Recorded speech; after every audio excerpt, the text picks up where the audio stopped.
Bismillahirrahmanirrahim. As-sakhiyyu qaribun minallahi, qaribun minal jannati. As-sakhiyyu ari jalma anu bageran atawa anu berehan, qaribun eta teh anu deukeut minallahi ti Allah, maksudna deukeut tina rahmat Allah. Qaribun anu deukeut minal jannati tina surga, qaribun anu deukeut minan nasi ti jalma-jalma, ba'idun anu jauh minan nari tina neraka. Wal bakhilu sareng ari jalma anu bakhil anu koret, ba'idun eta teh anu jauh minallahi tina rahmat Allah, ba'idun anu jauh minal jannati ti sawarga, ba'idun anu jauh minan nasi ti jalma-jalma, qaribun anu deukeut minan nari ti neraka. Wal jahilu sareng ari jalma bodoh, as-sakhiyu anu berehan, ahabbu eta teh leuwih dipika cinta ilallahi mungguh Allah, minal alimi tinimang jalma alim, jalma anu pinter, al bakhili anu koret, wal kadhiminal ghaidho, wal kadhimina jeung pirang-pirang anu nahan al ghaidho kana ambek,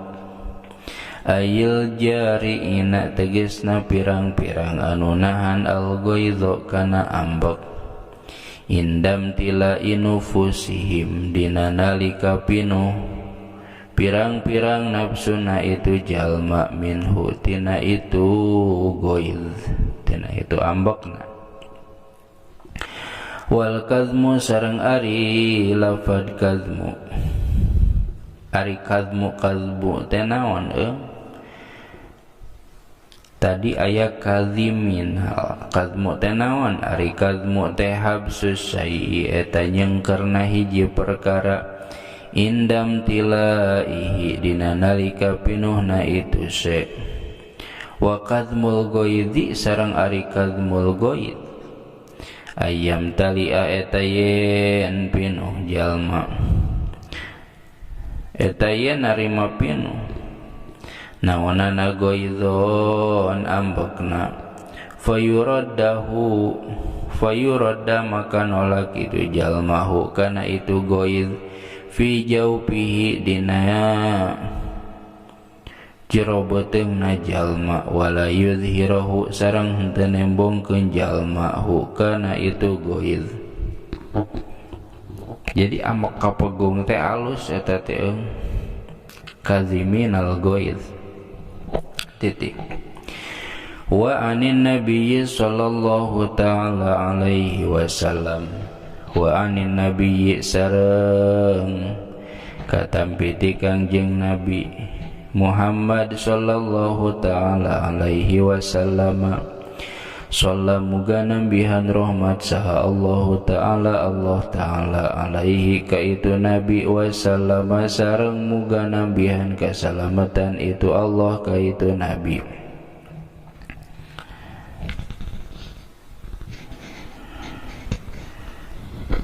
Man kadhuma, lafad man kadhuma ghaidhon, wa huwa yaqdiru ala ayyan nafadha yanfudha. Man sahajalma kadhuma anu nahan itu man ghaidhon kana ambekna, wa huwa bari ari itu man tayaqdiru eta kaduga itu man, ala yanfudha kana yen arian nafadha matu marusnya, kana yen ngaluluskeun itu manhu kana itu ghaidh. Maksudna mah jalma anu nahan ambek padahal eta jalma teh mampu keur ngaluluskeunana keur ngarealisasikeunana. Naon deui bahasa nu ngeunaheunana tah yanfudha matu merusngan lamun kana naonna ya ngejalankeun atau ngarealisasikeun. Da'ata ngagerohu ka itu jalma atawa ka itu man saha Allah Ta'ala yaumal kiamati dina poe kiamah ala ru'usil khalaiki netepan di hareupeun pirang-pirang makhluk hatta yakhtaro sehingga yen milih itu jalma atawa man teh minal huri ti widadari masa kana makana perkara saanu karep itu jalma atawa itu man wal afina 'anin nasi wallahu yuhibbul muhsinin. Wal afina sareng pirang-pirang anu ngamaaf alias ngahampura anin nasi ti jalma-jalma ai aman tegasna mati jalma zalama anu geus ngazalim itu manhum ka itu nas wa asa sareng gawe goreng atawa nyieun goreng itu nas itu man hum ka itu nas. Wallahu sareng ari Gusti Allah yuhibbu eta anu mika cinta itu Allah al muhsinina ka pirang-pirang anu nyieun kaalusan kabeh. Mu'alimut Tanzil nyarioskeun kana ieu keterangan naon kitab Mu'alimut Tanzil.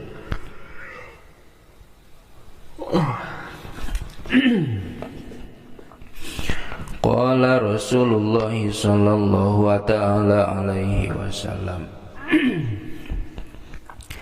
Qala parantos ngadawuh saha Rasulullah kangjeng Rasulullah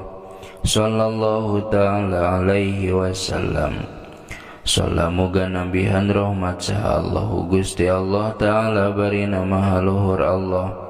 alaihi ka itu Rasul wasallam sareng muga nambihan keselamatan itu Allah ka itu Rasul ngadawuh kana lafad almar'u ari jalma ay rajulu tegesna ari lalaki eta ala dini khalilihi netepan kana agama sobatna itu rajul ai sadiqihi tegesna sobatna itu rajul wa sahibihi jeung babaturanana itu rajul. Fal yandur maka kudu ningali saha hadukum salah sahiji ti aranjeun kabeh ayil khalilu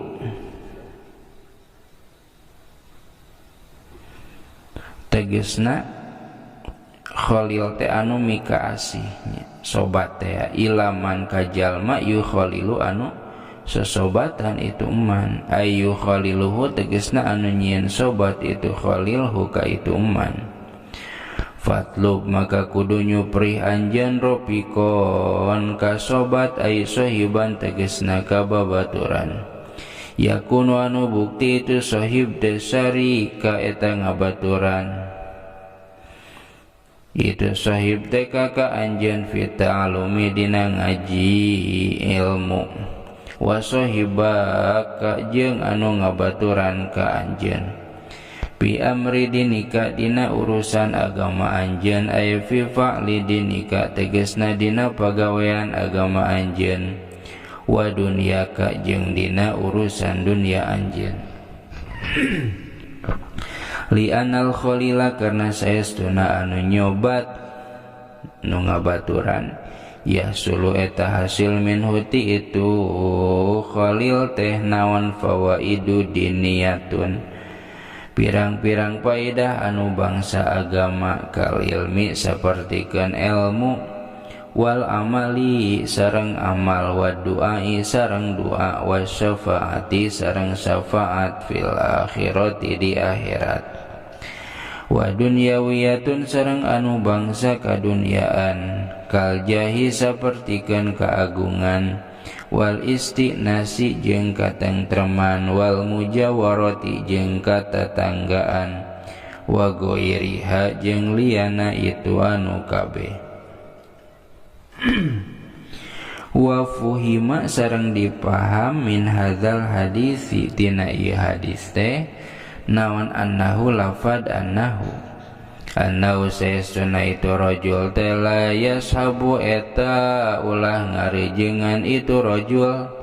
man kajalma saa anu goreng naon khuluquhu kalakuanana itu man wa huwa bari itu man teta alladzi anu la yamliku anu henteu bisa yamliku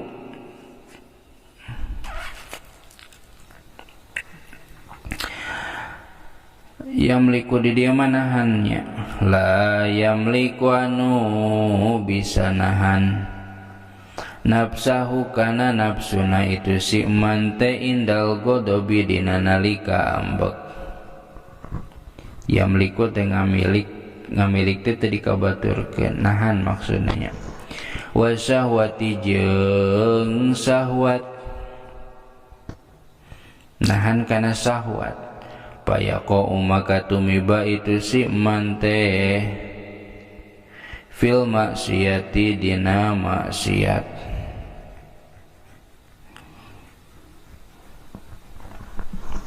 ulah ngabarengan ka jalma anu goreng akhlakna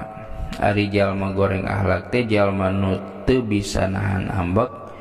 jeung teu bisa nahan syahwatnya. Hadzal haditsu fi bidayatil hidayah hadzal haditsu ari hadis teh eta fi bidayatil hidayah dina kitab bidayatil hidayah lil Imamil Ghazali kagungan Imam Ghazali wallahu a'lam. Wallahu sareng ari Gusti Allah a'lamu eta anu maha uninga. Wallahu a'lam.